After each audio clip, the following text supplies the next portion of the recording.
Um, I wanted to tell you a little bit about Octavius Catto. A couple of years ago, he became very famous in Philadelphia again, but I had not known until I did some more research about how prominent this person was. He was a ball player, he was an educator, he's a union leader, an activist, a civil rights leader.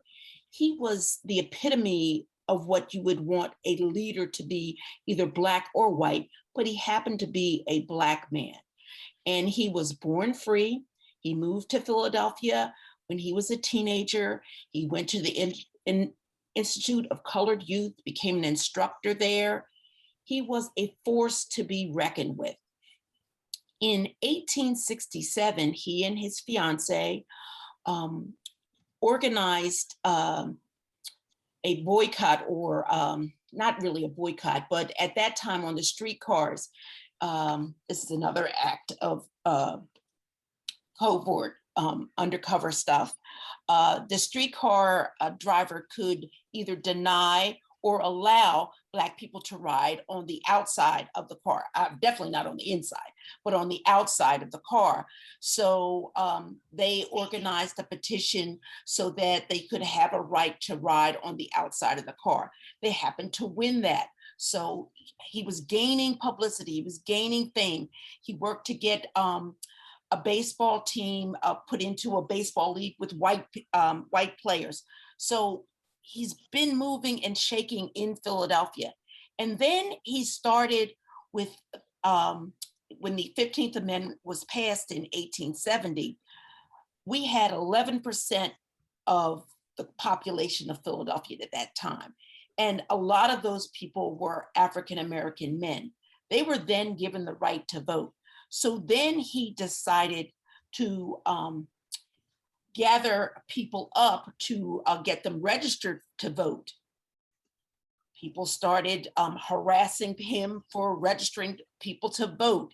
He went to the mayor. He asked the mayor for some protection. He would not give any protection. He continued to rally around and get people interested in voting. At the same time, he was down at 9th and Bainbridge. At the same time, right across the river in Moyamensing, here, right around the same area, were poor white Irish men, and in an area called Moyamensing. And they were bound and determined to keep, in an overt fashion, just continually to do whatever possible to put down any Black person who wanted to vote. They were bribing them not to vote. They were beating them. The cops turned their backs when they were pulling them out of line. So this continued. Then when they're in 1871, when he was killed, leading up to that, he went to the mayor at the time, who was Daniel Fox. 6 people had already been killed, Black men trying to vote. He asked for protection. None were given. He was told, you're on your own.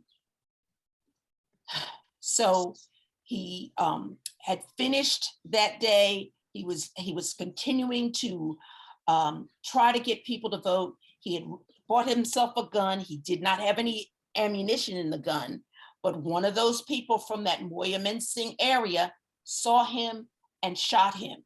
Not shot him face forward, in the back. So it just continues over and over again.